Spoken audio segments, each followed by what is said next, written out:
I've been recovering from food poisoning. It was actually taking longer to recover from that than I anticipated. Oh man, there's nothing like a good bout of food poisoning to set you back. I just made this a few hours ago. It took me a few hours to make it. It's double sewn. It's made out of buckskin. Each seam is double sewn, so it's super tough.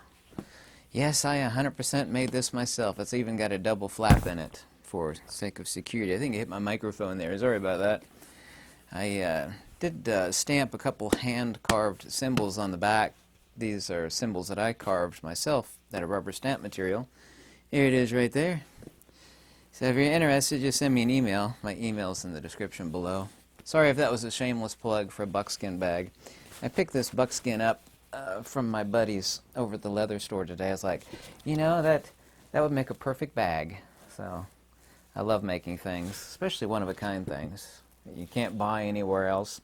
I even went on eBay and I couldn't even find anything other than something really small as far as a buckskin bag.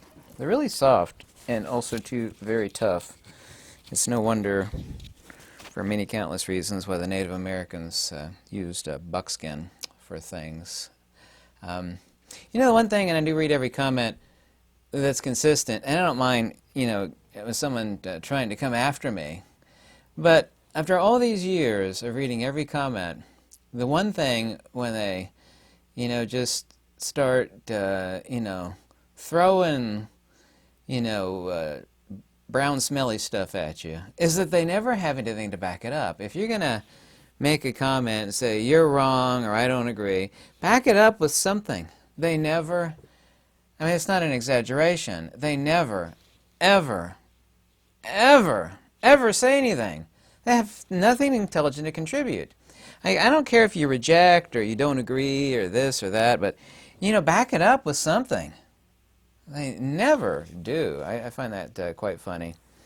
By the way, this has nothing to do with Nietzsche. Nietzsche wrote a book called Beyond Good and Evil. What this is about, of course, is above both good and evil. Of course, good and evil are antinomies, and people confuse the good with the divine. And once again, I love making videos about things that nobody's talking about on the U and the tube. By the way, that book that many countless thousands of you have read, by John the Scot, or John Scotus Erugena, or Erugena as I like to call him. He was an Irish philosopher who knew Greek and Latin, very brilliant, and the book that I'm talking about is called The Metaphysics. I said you could actually get a superior education to anything in college. There's several books, but that's one of them, and it's divided into 5 different books. I don't know if you know this or not, it's kind of indicative, says a lot about society, and the modern world's kind of that way. Did you know how that guy died that wrote the Metaphysics? He was actually stabbed fatally by all his students. His students took their pens. What did they use? They used their pens, and they ended them. So the very brilliant guy whose book I recommended, who is incredibly intelligent, who was basically writing things that today a modern Christian, well, that's paganism. Well, it's not, actually. That's a pejorative term used by Judeo-Christianity. I just wanted you to know that that guy was ended by his students who used their pens to end him. Saying above good and evil, and I don't want to say beyond good and evil in reference to Nietzsche. Nietzsche was not a philosopher, by the way. He was a navel-gazing Western existentialist. I could always tell what people know or understand by the people and the stuff that they quote. Anybody that quotes Nietzsche, the first thing that actually enters my head is like, well, this person knows less than nothing. One of their, you know, popular sources is a guy that looked like he had a giant muskrat stapled to his upper lip. He's not a philosopher. He's a Western existentialist, so no references to Nietzsche, please. But this is no different than saying beyond the North Pole or the South Pole, the magnet.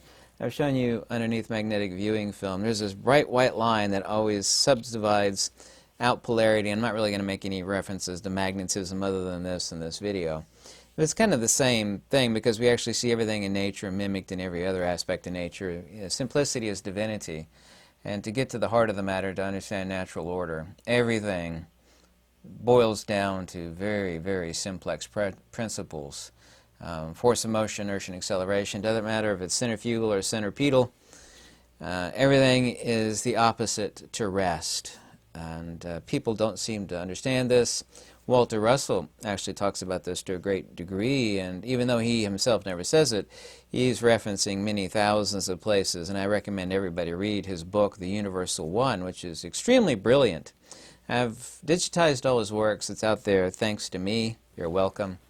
Everybody should read The Universal One, like of a young budding mind. You want your younger progeny to actually understand the universe more correctly. You should be reading The Universal One and a few other works. But once again, no different than saying beyond the North Pole and the South Pole.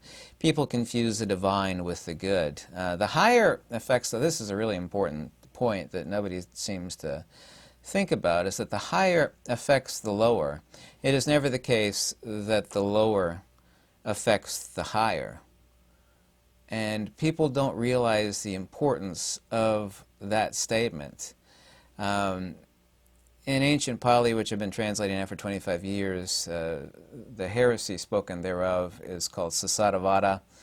You would understand it more correctly as Karmayana, the path of karma. You know, there's no getting off the wheel.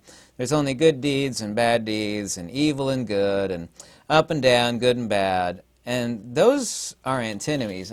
I'm looking at my hourglass here just for a second. It would be like if one lobe were the good and one lobe were the evil. It's ignoring this midpoint here where there is no time, there is nothing. This would be absolute rest. Of course, there is no rest here. There's a little tiny hollow spot in the middle, so don't take that analogy too far. But the antinomies of existence, sat and asat, and I like to talk about asat, which is usually translated as non-being, but which means evil, specifically, metaphysically. So the higher affects the lower. The lower does not affect or effectuate or bring into proximity the higher. Doing good deeds and mimicking that which is natural order and that which is within the light is infinitely, of course, way better than cleaving to or clinging to in any way, shape, or form evil. Obviously, I don't need to state that, but once again, it is still an antinomy to what is transcended. It is not that which is above both good and evil. We are, of course, responsible for that which we do as psychophysical beings, Bob, Sue, Larry, so on and so forth, so long as we think we are the doers, i.e. the agent, or the puppet, if you will. And this is an important point nobody talks about, and nobody could understand any aspect of metaphysics, Greek, Indian, or Egyptian, without understanding that point. Karma, people think like there's some sort of heavenly filing cabinet that hangs over their head, keeping track of deeds. So long as there's agencyship, which of course is resultant to primordial ignorance, or avidya, which is no different than saying a lack of self-proximity, then we are certain that we are the agent, and the Pali and Sanskrit term for this is a karman, an agent to, in, and of samsara, this world, but we are not an agent therein. The psychophysical being of flesh and blood, including consciousness, is only the puppet. It is not transcendent to that which, of course, is above the puppet. Humans, of course, are defined by actions, and humans only look at actions. Well, you did that bad deed in the past, or you've been a good person, and we judge everything and weigh them by deeds. But transcendence, so far as Greek, Indian, and Egyptian metaphysics are concerned, are not measured by deeds, either good or bad. They are, so far as the round of being and becoming, or to the ancient Pali it's called bhava-nubhava, which means becoming and re-becoming. But that's only existential life, embodiment, and re-embodiment. And this is what people are wrapped up again, and this is called the heresy of Sasadavada, which means perpetualism. In other words, there's no way off. The only thing you could do is hope for the best, do as good as you can, do all these deeds. Well, that's a wrong way of thinking of things. It is noble, and everybody on this earth praises good deeds. Well, he's such a good person. He spent his entire life helping poor little homeless children, and that's wonderful. There is, a heavenly place for he or she, either in the after or the once again. But that is not transcendence. That is the belief that you are an agent to and in and of this wheel of becoming. By the way, the wheel is called samsara, which is no different than saying hell. It literally means sansarati, to go round and round and round. Here's the good, there's the bad. You know, you ignore the good and you're going to go back around to that. I mean, the initiatory principle of any type of wisdom is seeing that good and bad are antinomies of existential existence, and both of them are to be rejected. And that's not meaning that you reject which is good relative to that which is bad and you hold them as both equals. You're saying that they're antinomies of existential existence, and people really don't get that. When you say that, people actually get quite hostile and they're offensive. They get offended by that idea. But souls are defined by wisdom. Humans, however, don't see wisdom. Once again, wisdom is just a fancy word for self-proximity. Nor does wisdom have any visible deeds. And so people don't judge others by that because it is completely invisible. Illumination, of course, is deeds and actions relative to illumination with respect to light. Shadows, or that which is against natural order, is, of course, evil. Rest, of course, is both beyond shadows and beyond that which is illuminated. And a fundamental aspect of understanding monistic metaphysics, both Greek, Indian, and Egyptian, is understanding that you should not confuse light with illumination. And everybody, unfortunately, does. Just as everybody thinks that light's an emission and a wave and a this and a that and a duality. All the fundamental things, which is really kind of ironic, but not really, that are so simple in the universe, humanity has upside down and backwards, of course. The shadow, and this is taken from photography, but it is also true in discussing this, the shadow as well as the highlight or the illumination are necessary to the picture.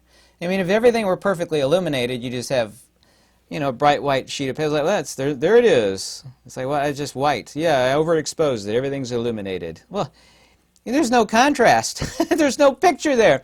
Yeah, that's a picture of the most beautiful woman on earth. What are you talking about? Well, what did you do? Did you, like, open up the camera 6 stops and just, like, saturate everything with light? Boom! Yeah, that's what I did. It's all perfectly illuminated. Well, you overstate. There's no contrast. There's no shadows, there's no grayscales, there's no midtones. So that's kind of a funny thing we actually take from photography that I'm applying to this video. So the shadows, as well as the highlight, are necessary for the picture. That good and evil exist is, of course, true, but only conventionally true. For what is beyond, or rather, more accurately, above good and evil is, of course, the divine. St. Augustine said that God forbids that we should still use the law as a means of arrival when we have already arrived. Or Gautama, who said, having arrived to the other shore, what need do I have now of the ship? And that, of course, is 100% accurate. Ideas of salvation via works and merit only bear fruit in this world, and of course this is applicable to all forms of creationism, but not relative to what Plato, Numenius, the Egyptians, Advaita Vedanta, the Vedas, the Upanishads, on and on and on and on and on. Not to what is beyond and what is above. But people don't have any, they think in terms of good and evil, and I am by no means saying, well, I know evil's in the same realm as good, you know, it doesn't matter if it's good, doesn't matter if it's evil, they're both good at the same. I'm not saying that at all. If you think I'm saying that, I'm not. I'm saying these are antinomies of existential existence. To be, enthralled within that is also to be enraptured and encaptured, by the round of becoming and identification with this phenomenal world. And this is not up for debate. Not that I can't debate it, I certainly can, but nobody can argue that, deeds or actions that you think you are this puppet that is forever attached and chained, to the cycle of existential existence is the highest, because it can't be the summum bonum. Meister Eckhart said that, John Scorasergina, Plotinus, Numenius, Syrianus, Damascius, Plato, Porphyry, Pythagoras, they all said the exact same thing on this front. Dhammapada 412, that's part of the Kudaka no Kea collection, a really old one. I translated that entire text, by the way. It took a long time because it's very, very archaic dead language. A devotee is he, indeed, who has abandoned both attachments to both good and evil. What is good is, of course, per deeds, is conducive to But conducive to is not a reference to conduct. Well, as long as you lead, it's like shining your car, keeping your car clean. Look at that, it's all clean. I lead a nice, pure life. Yeah, but the whole point of keeping your car clean and keeping it in good working order is not to, sit it there in the showroom. Look at that, it's the cleanest car on earth. It's so beautiful. You're supposed to keep it clean and in good working order so that you're able to use it as a means of arrival. There is that which is conducive to, but people confuse what is conducive to something, an ultimate goal which is transcendent to both good and evil, as conduct. Conducive to is not the same thing as conduct, and people really, really don't understand that at all. This worldly good is not to be confused with the divine, which is above the antinomies of good and evil regarding actions and agencyship. But once again, I am in no way equating good and evil. It doesn't matter, it's good or evil, it's all ultimately the same sandwich. I'm not saying that at all, because I know in saying this and these things in this video, people would get confused by that. Piety and, of course, doing good is not actual devotion to the divine, nor cleaving towards same, meaning self-proximity to that. If you think that you're the puppet in this world, of this world, by this world, and that your best possible thing is to do good deeds, well, that's noble and praiseworthy, and everybody with a half a brain will praise you and love you for it. But that is in no way brings about wisdom or self-proximity. It does not. It cannot. I know creationists would have a really hard time assimilating this fact, but nevertheless it is undeniable in every way, shape, and form. The evil that we see going on, I'm going to use one little example here kind of quickly, especially what's going on in the United States. So we see going on these campuses is pretty much the absence of a soul. I don't mean these are soulless zombies wandering around, but an absence of soul. In other words, the furthest thing from self-proximity, the furthest thing from wisdom. These people, even when you look at them, you can tell that they're hollow inside. They're spiritually dead. These humans are, to the ancient Pali term, also to Sanskrit, asat. Asat is typically translated as non-being, but this is no different than saying evil. You're the furthest thing from that which you inherently are, which would naturally follow natural order. Since the higher affects the lower and the lower never affects the higher, good deeds do not effectuate proximity to the Absolute, but proximity to the Absolute as a natural refulgent offspring of that wisdom, of course, trickles down to the lower, that which you are existentially, both in consciousness and in selfhood, and I mean selfhood with a smaller s. But people think you can actually get there through deeds and actions, but you can't. You have to worry yourself, not literally worry about proximity to that which you inherently are, transcendent to the psychophysical puppet, which of course you are not, or as the ancient Pali phrase endlessly repeated is namisata, not the soul. You can't say my soul, because my soul, of course, implies possession. One thing has another. So evil, of course, is the furthest thing from the divine. And asat, typically translated as non-being, is just no different than saying evil. Evil in the case, and analogous, since that's what's going on now and everybody knows it, even Europeans are talking about it to me in email, is evil allowed to fester since it spreads. And you notice some of these colleges are trying to capitulate to this evil. It spreads like a virus, and it only spreads in the shadow where people actually shrink from it. A cloud blocking out the light, for example. Cowards shrink in the presence of a cold or the shadow of evil. But people that actually embrace evil just like a shadow is not a thing. It's an absence of something. This evil, which is the furthest thing, which is transcendent and divine and noble, are always, when confronted from the light of truth and noble beings, they always shrink and scurry away like little, I'm going to use the word cockroaches. Well, I think it's pretty appropriate. You think that would be like a lesson by people's parents or junior high or high school or college, like evil people, people that are entrenched to and cling in evil, even though they act tough and they intimidate spineless people, when actually, you shine the light of truth on them and you stand steadfast in that, they always shrink away very, very quickly. Kind of like, I don't have that problem in this house. You flick on the light and the roaches start to scurry.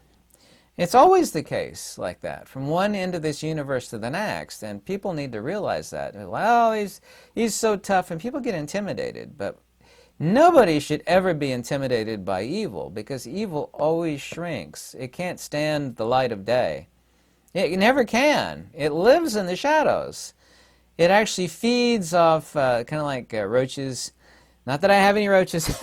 They feed off the crumbs that like fall off of your plate and from the, you know, the little drippings. I mean, that's what they feed off of. They don't actually feed off the source. They feed off of the crumbs. And this is the reason why they're cowards, and the reason why nobody should ever be afraid of evil. These, of course, are soulless and ignorant children that are spreading these things on, you know, some of these university places that we're actually seeing going on right now. Fools, unfortunately, look at actions. The wise, of course, look at wisdom or lack of wisdom. And I would never judge anybody by deeds. I mean, some of the most evil people, and this has been proven a million times over, they'll have tax write-offs and like, oh, he's such a great person, he donates to all these charities, and he's so wonderful. People that are embroiled in that, they don't have wisdom. 9 times out of 10, it's not always the case that they don't. But the amount of wise people in this world today is nearly, essentially, very unfortunately, non-existent, but it's really kind of always been that way. People are trying to buy their way into what they think is heaven. Well, I'm going to do a bunch of good deeds. And these are people who fundamentally operate off the broken mind that they are an agent or a puppet in and of this psychophysical world, and they're going to buy their way into a better place. Or worldly praise in this life. Well, look at all the great things I've done. I've built that children's hospital with my endless millions of dollars. I'm such a great person. Look at 9 times out of 10, since these people really never have any wisdom, they are rotten to the core. You know it, and I know it. Have you ever asked yourself the question why these so many people, and it's undeniable they've done a lot of great deeds and a lot of great actions because they want praise, or they want to, you know, buy a ticket into heaven, which is what a lot of them. I'm going to buy my ticket into heaven. I'm going to take all my money. I'm going to give a certain percentage away. Give it to homeless, legless, armless, you know, deprived young ones, or, you know, I'm going to build houses for soldiers, you know, who have. You know, had terrible things happen to them while serving over, you know. That's all noble. These people, if you meet them and you actually get to know what they're like, I mean, they're not necessarily rotten to the core. There's plenty of good people that do good things, but they don't have anything fundamentally that you're giving them praise for. They think they are a chained at the ankle and at the neck to this world, of this world, by this world. They're going to buy a ticket into heaven or buy praise. Everybody loves me because of all the wonderful things I do. It's like, well, you're doing wonderful things. This is great. But this doesn't mean you actually have any wisdom, nor have you actually seen clearly the nature of this existence, what it is, and the fact that you are not an agent, a karman, who thinks that you think that you are the doer in and of this world, but you are not. That is really a foreign concept to creationists. I mean, it really, really boggles their mind. I think the great deeds, you know, you're going to buy a ticket into heaven, and even the Bible, not that I ever want to quote the Bible, but even the Bible says you can't buy your way into heaven, you know? It's just, it doesn't work that way. I'm going to spend a lot of money, I'm going to help a lot of homeless people and do a lot of great things, pass out a lot of free food for people that need it. That's all noble. But that's worldly noble. That's not wisdom noble. Yeah, 2 different types of nobility. People don't get that either. Morality and immorality, of course, are both worldly matters of existence. Existence, by definition, means existence, or to be outside of yourself. You think you are a puppet in and of this world, and you are not. Wisdom doesn't partake of worldly antinomies. When the higher is pure, or the source, so too is the offspring or the fruits thereof, such that you've reached the source of natural order, and you've transcended this idea that you're a puppet to and of this world, which people can't wrap their heads around. Worldly deeds do not cultivate in self-proximity, or in this case, sat, as opposed to asat. This is wisdom, or vidya, or gnosis. And this is a totally foreign concept that people are fundamentally hostile to. I know I'll get hostility about this video simply based in the fact that I've said that you are not an agent or a puppet to and of this world. And I said, well, nobody wants to do evil, they want to do good. It's like, well, this is true, but have you taken that a little further and understood that, your good deeds are an antinomy to the evil deeds, and they're still relative to either side of this, little hourglass here. You're talking about here versus over here. We all know this is evil and this is darkness, and it's the furthest thing from that which is good, but this is the belief and the ideation that you are a puppet to and chained to this cycle of existence. I mean, both of these are opposite to this. Don't take this analogy too far. This is only a glass hourglass with some sand in it. This is the opposite of this, but both of these are the opposite of this. The opposite of both of those, i.e. the middle, is rest. But people can't wrap their mind around rest. Rest, of course, is transcendence. It's a complete absence of spiritual modulation, the idea that you're an agent to and of this world. I'm going to do great deeds, I'm going to do this, and I'm going to do that, and I'm going to buy a ticket into heaven, yes sirree. Remember those stupid, what was that dumb thing? You'd spit out tickets, you like roll this ball, and you'd have the different, you rolled it into this, it's a 10 and a 20, and a little cup was 50. The more points you got, the more tickets it would spit out. And if you had like a gazillion tickets, you could buy like a $5 Chinese plushie doll or something. Remember those? Remember those days? Like, I got 1 billion tickets here. It's like, here you go. You spent like $100 maybe getting, I never did that, by the way. I see other people doing that. I'm too smart to fall for that nonsense. They'd get 1 billion tickets and they'd get like well, you spent $200 to buy a $5 plushie doll. You're really smart. The people are doing this. They're rolling. They keep rolling that ball into the 50 cup and getting more tickets. Look, I can buy my way into heaven with this. Yeah. Forgetting about evil, and anybody with 2 brain cells, we could all agree on evil and that it's darkness and asat and the furthest thing from the divine. And the other end, I'm not saying it's not better, because it is better for many, many countless reasons, but it is still an antinomy of existence, that you think you are that puppet, that's chained to the bus called samsara, and if you're not. That people are really hostile to that idea, but it's not an idea, it's a fact, and it's metaphysically irrefutable. Anyway, tell me what you think. I read every comment. Sometimes regrettably, because you can read horrible comments. I hate you, you suck. Like, well, that's okay. Give me a reason why. Give me some definitive examples. Okay? Give me some evidences why. Spell it out for me. Yeah? Anyway, if you ever want to contact me, my information is in the description below. If you're interested in that buckskin bag, let me know. Thanks for watching. Goodbye.